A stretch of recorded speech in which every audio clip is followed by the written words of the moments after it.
So here are the seeds that I sowed using the Petri dish method. I just wanted to wait.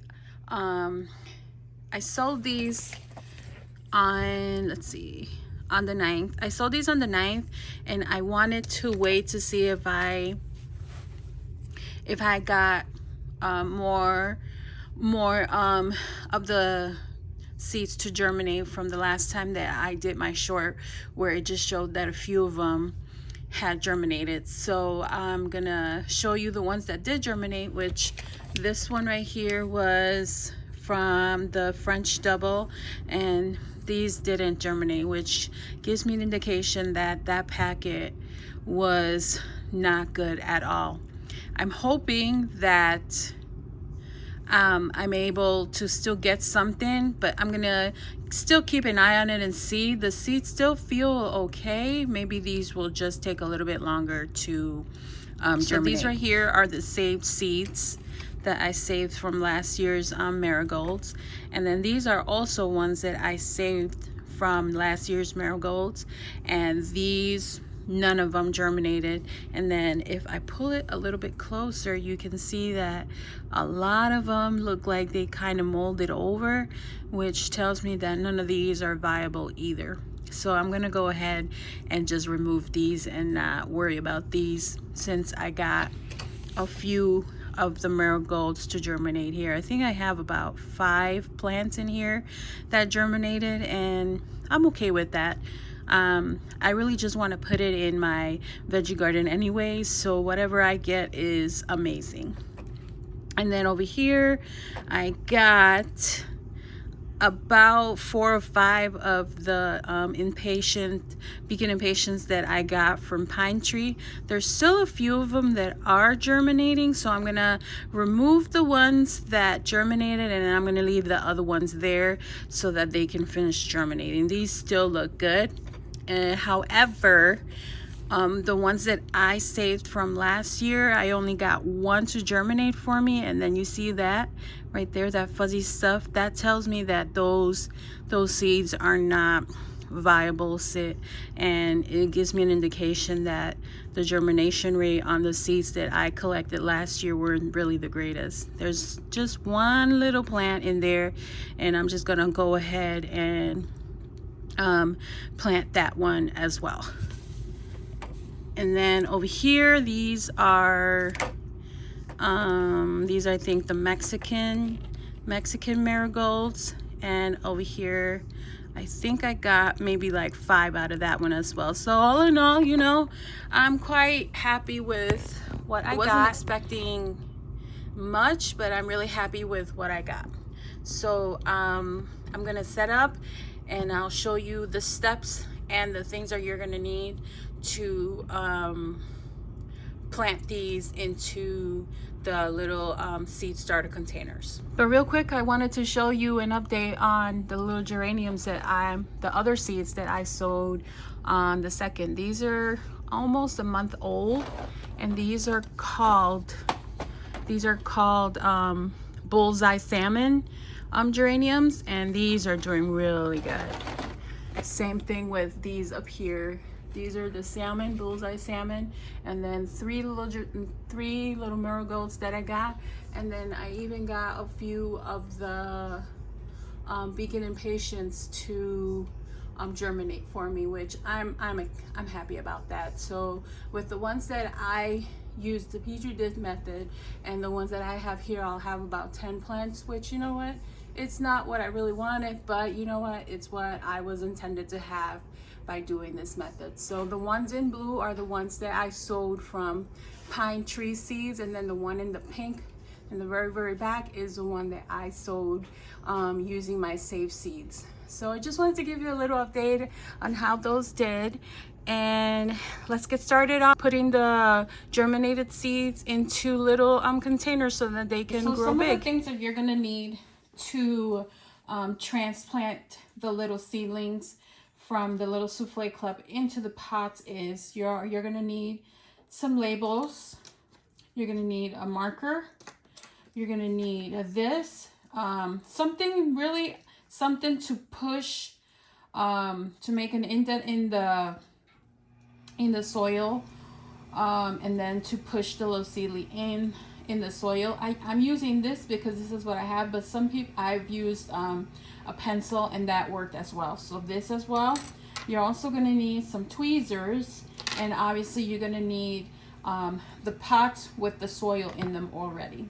So since none of I'm just using the pots that I had for the seeds that didn't germinate. I'm just going to use those, reuse those, so that the soil doesn't go to waste. So I'm going to show you what I do to transplant the seedlings into these pots. All right, so I went ahead and wrote on these to label which ones it is. I got 3 of the Mexican marigolds, and I'm going to show you how it is that I do it. I'm doing these first just because these are a little bit easier to do versus the impatiens, because these are a little bit bigger than the germinated impatiens. The germinated impatiens are really tiny, and that's where you're going to be needing the tweezers. I might need them for this one, but I'm going to go ahead and show you how it is that I do it. So first of all, what I do is take it out of the little souffle cup first, and then I kind of open it up, and then sometimes they're gonna be easy to take out, but see, that's basically what you do. And you can see it already has a nice little root system. I took out the little part of the seed because it was in the way, and then basically I take it, I make a little indent deep enough so that I can put the root in it, the little root system in there, and I gently put it in like that. And there you go. This one is planted up. All right, I'm going to show you one up close.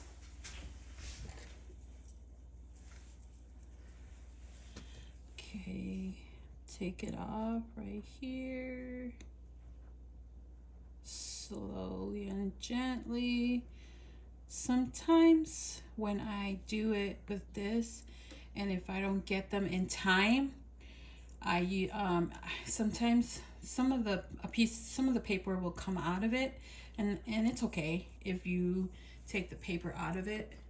See, there's like a little piece of paper right there, and it's okay if you grab some of the paper from it. And then take it this way. Move this closer. Move this closer right there so you can see. And then what I do is I make it deep enough so that the roots are able to go in all the way.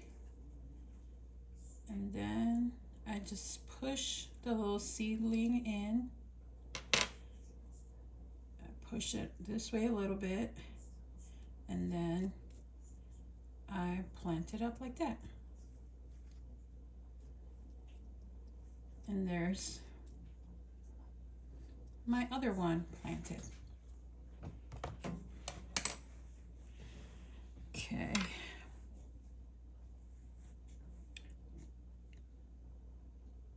I'm gonna go ahead and plant this one as well. To see if anything, you never know. I don't really think it'll be viable, but I planted it. If it dies, then you know I'm out the little area. If not, then I'll have another plant. And then these, you can see, that's like all that right there is kind of mold right there. Not mold, some fuzzy stuff. That tells me that none of these seeds are gonna be viable. Right, so I'm just gonna do the same thing again with these.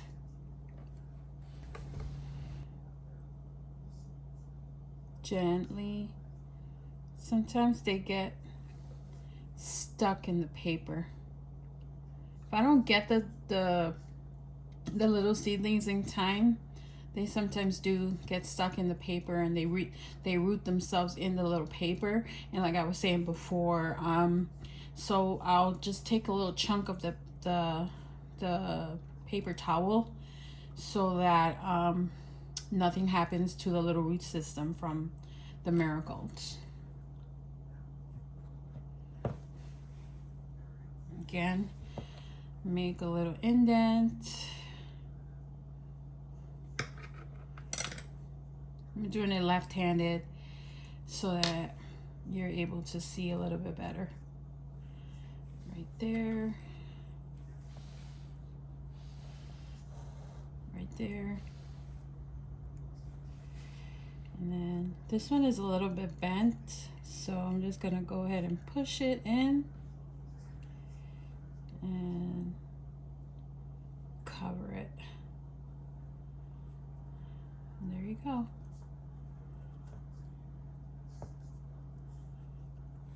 That one's just amazing. Just look at that, the little root system that it has. Plants are so amazing. Last one.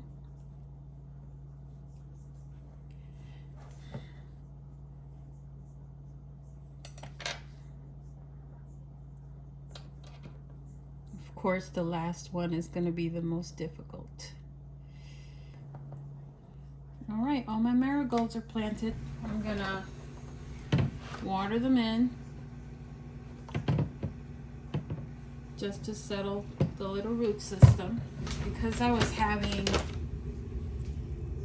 a bit of a problem with algae. I'm also going to sprinkle some vermiculite on them, just so that I can control the algae a little bit better.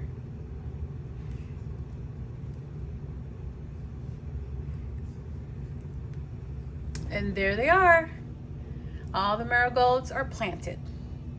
Now for the impatiens. Looks like I got about 4 at least. I'm gonna plant those and then let the other ones finish sprouting, because it looks like I have a few that just started to sprout. So I'll just leave those alone and plant the other ones. All right, let me show you how I do these. It's the same thing, but with these, because they're so tiny, I like to take my time a little bit more with them. Usually when I do this method, I usually, as soon as I see them sprout and get their leaves, I remove them immediately. But because I wanted to wait until I had a lot of them, including the marigolds, I wanted to wait until I had more of the seeds germinated for this video. I let them stay in this paper, in the paper towel, a little bit longer. But normally when I see them sprouting and they get to this kind of stage, I don't leave them there. I immediately plant them, just so that they don't get a chance to root itself onto the paper towel, which again, like I said, it's not really a problem, but I like to always catch it before they start to grow into the paper towel. Move this one out the way. Again, put that in there. Grab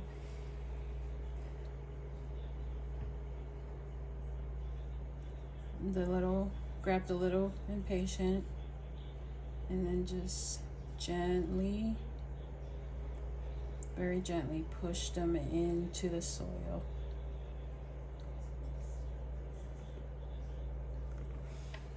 And sometimes it gets stuck a little bit. There you go. And then I just push the soil down. I'll sometimes even tap it.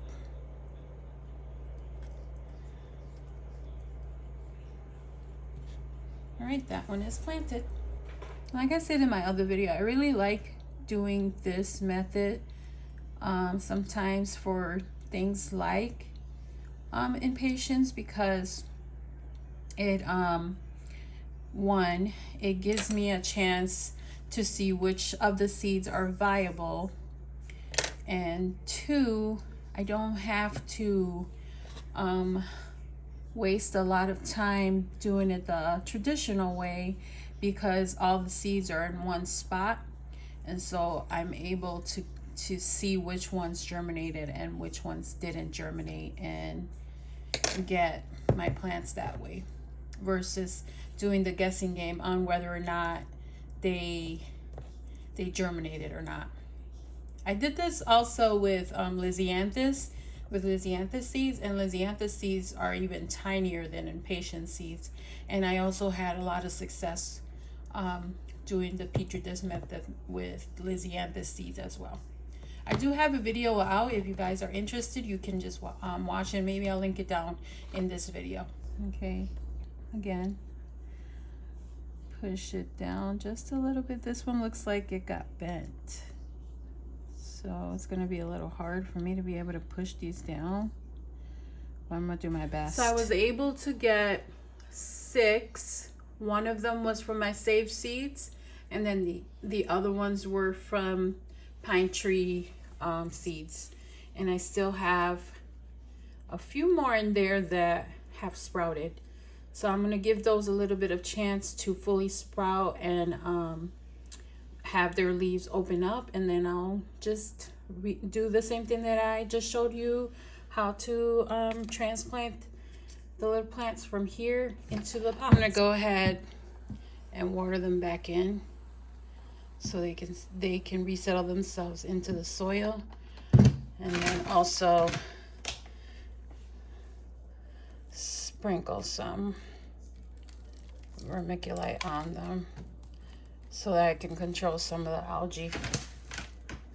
Now that there's gonna be more airflow because I won't have these covered anymore, I shouldn't have an issue with algae, but this is just as a precaution.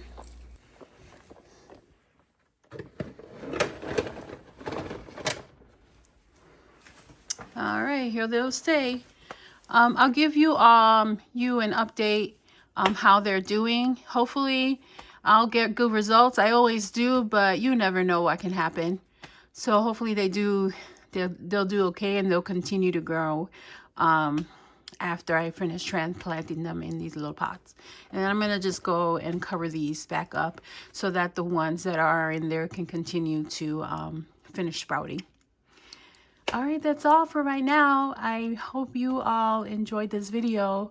Leave me a comment down below and let me know if you're gonna give this method a try, or if you found this interesting, leave me a comment as well. I hope you all have a good day. Bye.